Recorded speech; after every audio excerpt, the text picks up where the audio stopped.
Welcome to How Brands Are Built, where branding professionals get into the details of what they do and how they do it. I'm your host, Rob Meyerson. Thanks for listening. This first season is really dedicated to one specific practice area, naming. And today I'm talking to Clive Chafer, who's been a professional namer for almost as long as naming has been a profession. In 1987, he started at the firm now known as Lexicon, where he helped develop a few names you definitely know, like PowerBook for Apple and Outback for Subaru. He went on to eventually become creative director at Master McNeil in Berkeley, California, and he now runs Name Brand, which you can find at wemakenames.com. Talking to Clive and, frankly, working with him, which I've also had the pleasure of doing, highlights the fact that naming is truly an expertise, a skill that one can hone over years of experience. And Clive has plenty of pearls of wisdom to share, so I hope you enjoy our conversation. Here it is. Clive, thank you so much for making time to speak with me. I'd love to just talk about process. And given how long you've been doing this, I figure if anyone has a process, and maybe you don't, I'm talking specifically about when you sit down to start generating ideas. Where do you start? I knew in advance you were going to ask me this, and I had to sit and think for a moment about whether or not there is a start point, or indeed a process. Yes, there is a start point. And having been a project manager as well as a creative, I know a little bit more now about how those two things work together. And the brief is incredibly important in how well the creative process develops and how well it goes. And it may well be proved to be, as you probably know, way off track after the first or second round of creative. Back to the drawing board. But in terms of the actual creative process, I start narrow and broaden out. So if I get a brief, whether it's couched in single word naming directions or explained content, I will draw up a list of words and word parts that I think might be useful. Now, how do I get to those? Well, partly from the words that are already given to me in the brief. And then from there, broaden out to closely associated ideas, concepts, and directions. And I think, yes, I definitely use the Thesaurus, but it really depends on the nature of the project, whether the Thesaurus is going to be a useful tool or not. Right. If you get a name, this rarely happens, but if you get a brief that says this name needs to have no content whatsoever because perhaps it's a name for a company and they don't want to be tied to any one activity. Sure, a name like Avaya or something, a coined. Or Hulu or something like that. If you're going to do that, then there's not a lot of point in going to the Thesaurus. I mean, the truth is that most names have something about them that does relate back to what they do. You just mentioned Avaya. If you kind of pick that apart for sound, the idea of a way via VIA is buried in there somewhere. And so the idea that Avaya is a communications company and that it's providing the means, the via for communications, okay, yeah, it's not too many steps away from the Thesaurus. Right. So sometimes, even when it seems like they want to take a step away from real-world vocabulary, you still can start with that kind of mindset, if you like, that kind of relatively pedestrian research that says, let's put together as many words and word parts that are relevant to this as possible, and let's use those as the springboard rather than trying to find something entirely meaningless out of nothing, right, out of whole cloth, if you like. Yeah, I find that that's really, really hard to do. You end up sort of wandering aimlessly. Well, yes. Now, this is where, going back to lexicon, I met the chap who was their kind of linguistics expert. His name's Will Laban. Lovely man who I've come to know as a friend as well. And the exquisite irony of Will Laban is that he's almost entirely deaf. So he's a linguist who doesn't really hear language the same way that we do. Plus which, his specialism was what they call sound symbolism, or what he called sound symbolism. And he really developed the idea of sound symbolism. And it's not a particularly deep science, but short, high sounds tend to suggest things that are smaller, and larger, longer, deeper sounds tend to suggest things that are bigger. So pixie, P-I-X-I, has to be something small. You don't know what it is necessarily, although obviously a pixie is a little creature. But sound symbolism it's a somewhat disputed area of linguistics, and it's very culturally confined. But it does work as a way to look at the tone, the tonality, if you like, of what you're trying to put across. These are things that work without meaning, without semantic meaning. Right, and to some degree across cultures. I hear what you're saying. It certainly is culturally specific to a degree, but I think I've seen, and I'm not sure whether this would have come from lexicon or if it's actually just from social psychology, but this diagram with two drawings, one of which is pointed and sharp looking, and the other is just a bunch of curves and swirls, and then there are two made up name options underneath them, and one of them has hard stops in it like T and K, and the other has, like you said, liquids, more vowels, more soft fricatives, S and F and V. And it's, I believe the finding is that across pretty much every culture, people choose the same way, that the harder sounds, so to speak, go with the pointier made up object, and vice versa. Yeah, exactly. Yeah. Now, what cultural associations they make with that can vary, but yeah, I mean, by and large, that works, and it works particularly well across all the Romance languages. Right. It's a little harder in the Germanic languages. But anyway, yes, you're right. I mean, whether it's consonants or vowels, you can build something just on sound symbolism that will have certain tonalities and associations, even if the brief is very abstract. We linguists are not left entirely adrift. Well, if you'll bear with me getting into the weeds a little bit on process, let's start with timing. Do you generally sit down for a certain number of hours with any given brief? Do you have any kind of consistent approach along those lines, just with regard to timing?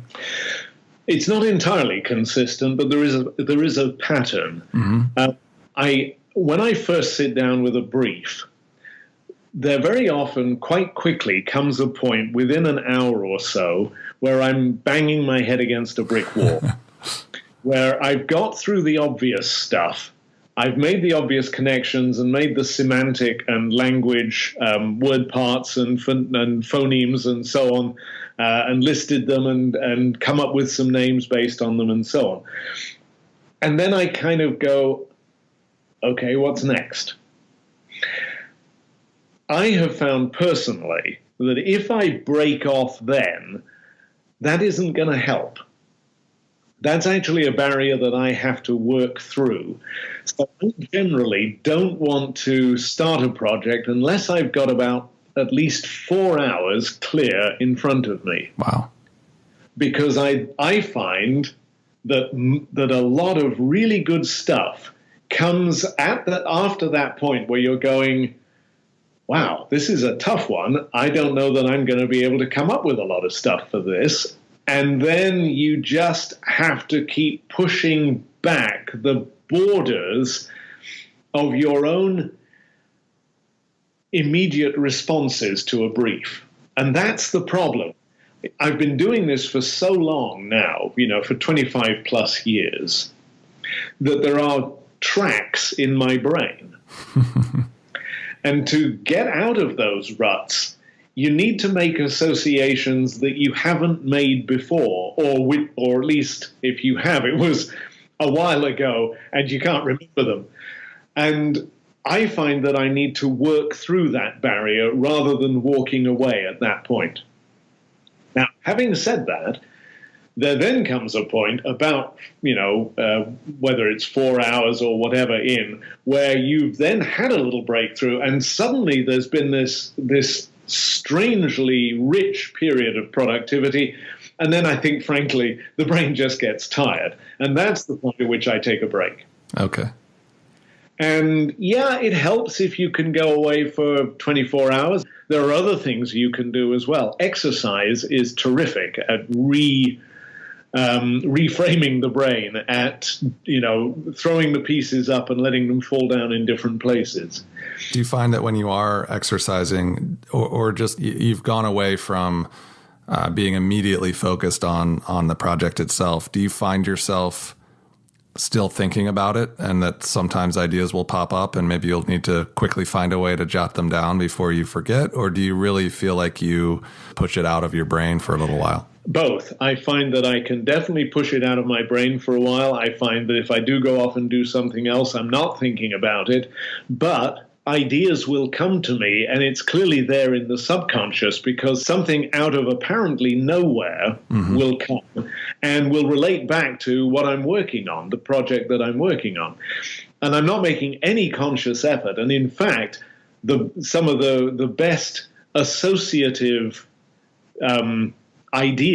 associated ideas come from doing something completely different, but there's suddenly this connection with what you're doing or with an idea that you have to what you're working on. And your brain reminds you, or at least it does me, that this is an idea you might want to capture for what you're working on. But I never go to bed when I'm working on a project without a pad next to the bed.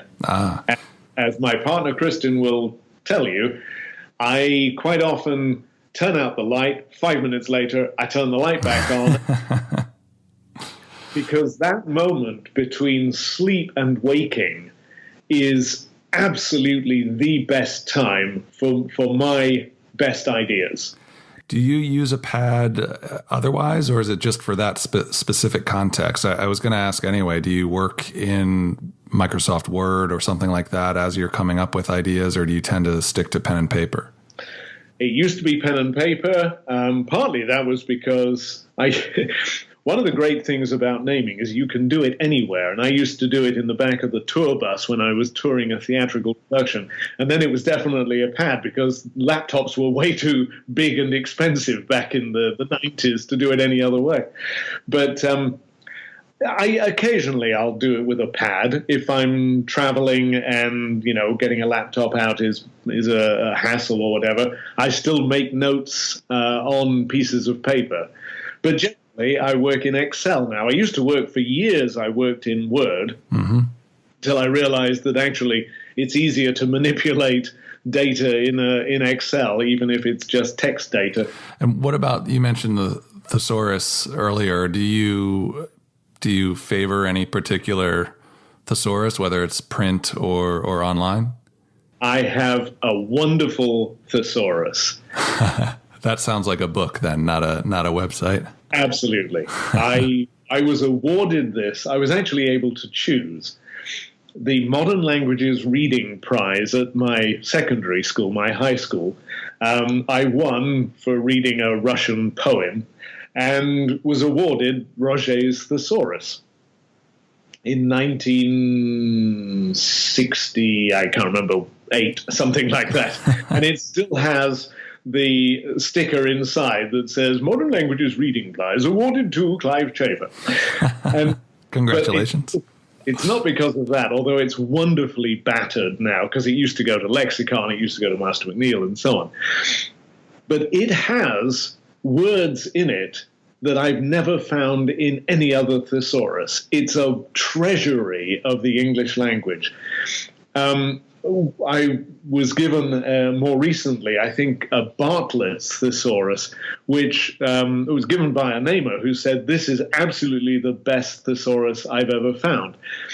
And it's very good, and it has a lot more modern usages in it than my, 60s tome, but it's nowhere near as comprehensive. Right. It sounds like if you cross-reference both, though, maybe you get the best of both worlds.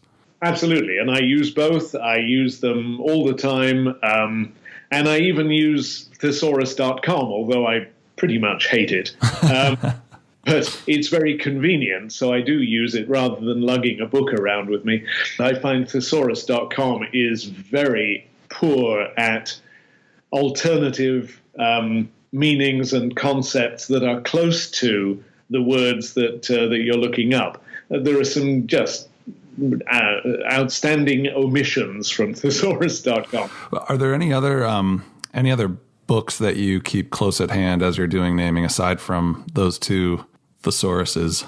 Not for every project, no. I mean, clearly there are lots of books that I use, whether it's books on mythology or astronomy or you can get a lot of this online as well, but I still like having the way that you use a book is less linear than the way you use online resources. Right. And so I like the fact that it takes me in different directions. If it's Bulfinch's mythology, I end up looking at different things than I would if I had if I'd looked up Wikipedia for, Roman gods associated with agriculture or something. Having those books around is very useful, but I would say that I probably use the thesaurus on 95% of projects that I work on, and then the Oxford Dictionary and the other Bartlett's Roget that I have. Those I use pretty frequently as well. Beyond that, it's really specific to the individual project and brief. What about websites other than dictionary.com? Are there any that you just find yourself going back to, or, even if it's not on 95% of the projects, even if it's only on 25%? But what the things that I keep bookmarked are foreign language dictionaries and Forvo, which is a place you can go to find the pronunciation of by native speakers of foreign words, which is kind of interesting. Oh, interesting. How's that spelled? Forvo. Huh, Forvo. There's one that I have been using in the last year or so. I think it's more of a crossword type dictionary. If you one of the parameters for a name is often length, and the thing about a crossword dictionary is that it will offer you solutions that are all the solutions that are 5 letters long, and that I find useful for projects where length is particularly important. If it's going to be on a name badge that has very little space, for instance. I think it may be oneacross.com. Oh, well, that makes sense. Speaking of names. Yeah. What it lets you do, and this is what I was trying to think about earlier, is find every 6-letter word of which the last 3 letters are con, for instance.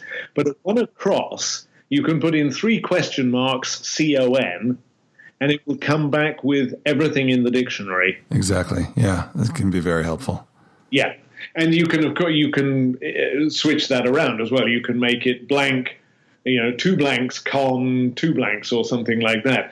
And it's surprising what it will come up with.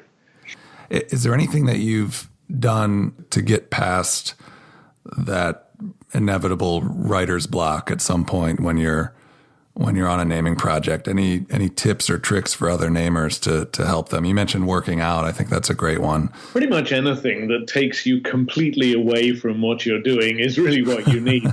I mean, going for a walk in the country, going for dinner with a friend, you'll get into conversation and your subconscious still has the brief in it.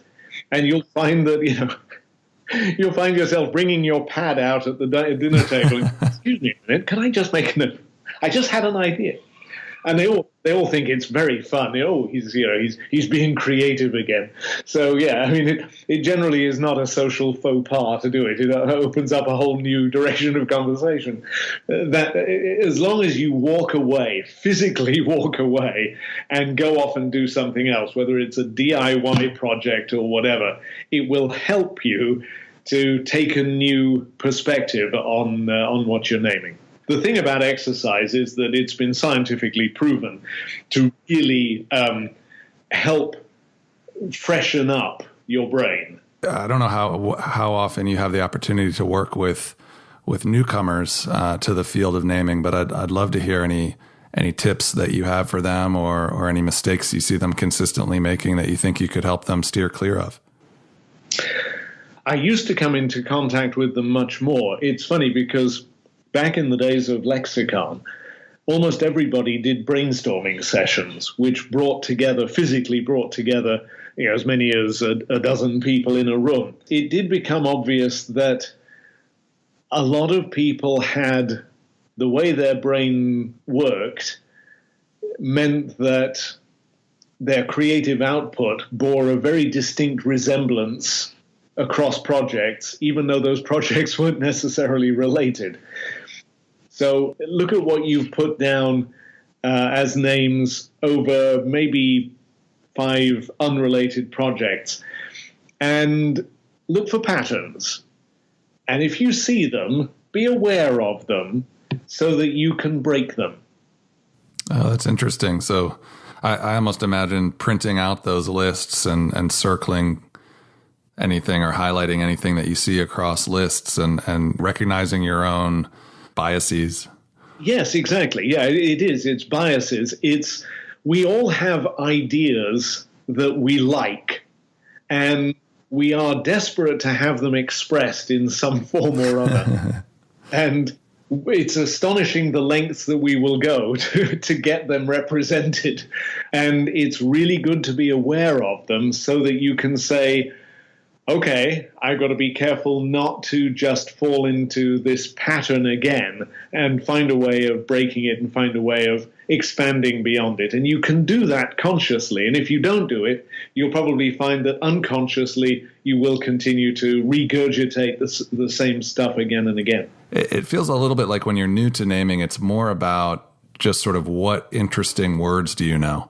And you're very tempted to throw those words into the list, whether or not they make sense. And maybe the more mature you get, the more you really sort of stick to what is the brief asking for and start there, as opposed to just having hopefully too much of your own bias to put into it. The other thing I would say, sort of advice to the young namer, is that you will be terribly disappointed time and time again by, one, the names that get chosen, which will always ignore the names that you think are the best. That's so true. And that's partly because a brief is a terribly inadequate way of communicating what a client actually wants.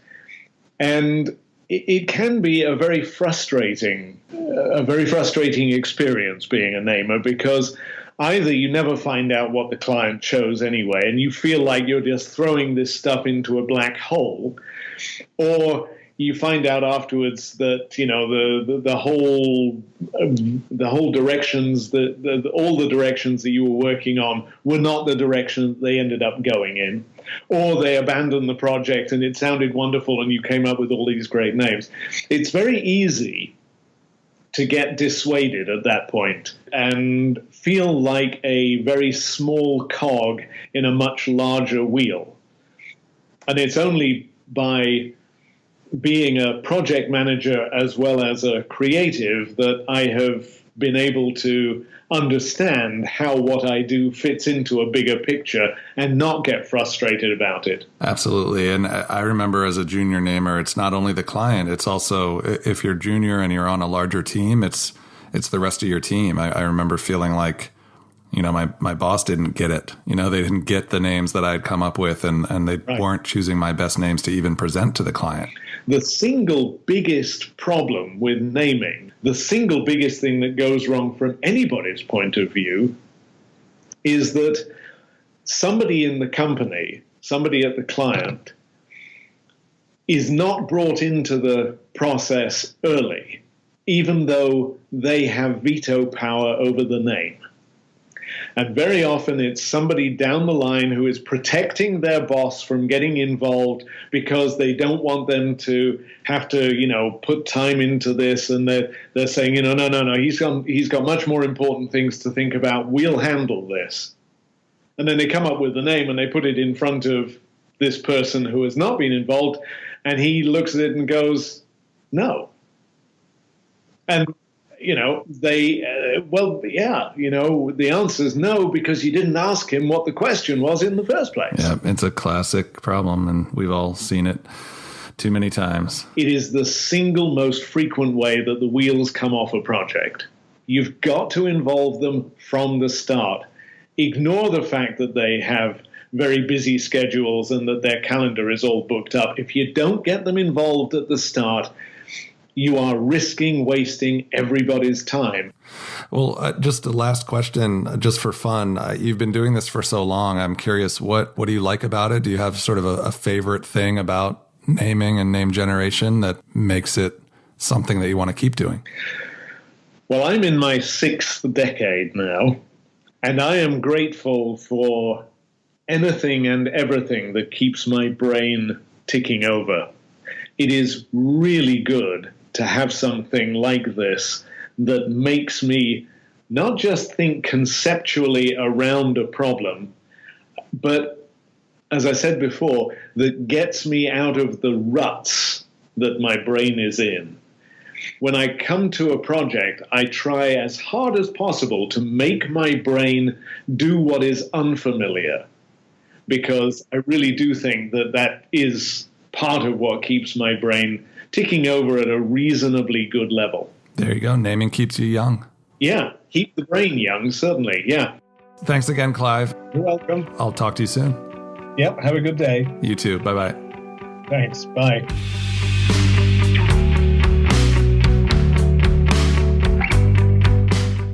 Thanks for listening to How Brands Are Built. If you like what you heard, please subscribe at iTunes or your podcasting service of choice and leave a rating and a review. I'd love to hear what you think. You can also follow us on Instagram or visit us online at howbrandsarebuilt.com. While you're there, you can sign up for the newsletter, check out show notes, or contact me with any questions or suggestions. If you want to learn more about Clive or get in touch with him, check out wemakenames.com. From there, you can also find an interview Clive did with Robert Siegel on NPR's All Things Considered. It's great. You should check that out. How Brands Are Built is a production of Heirloom Agency, LLC. Our theme music is by Isha Erskine Project. I'm Rob Meyerson, and I'll talk to you next time. Thanks again.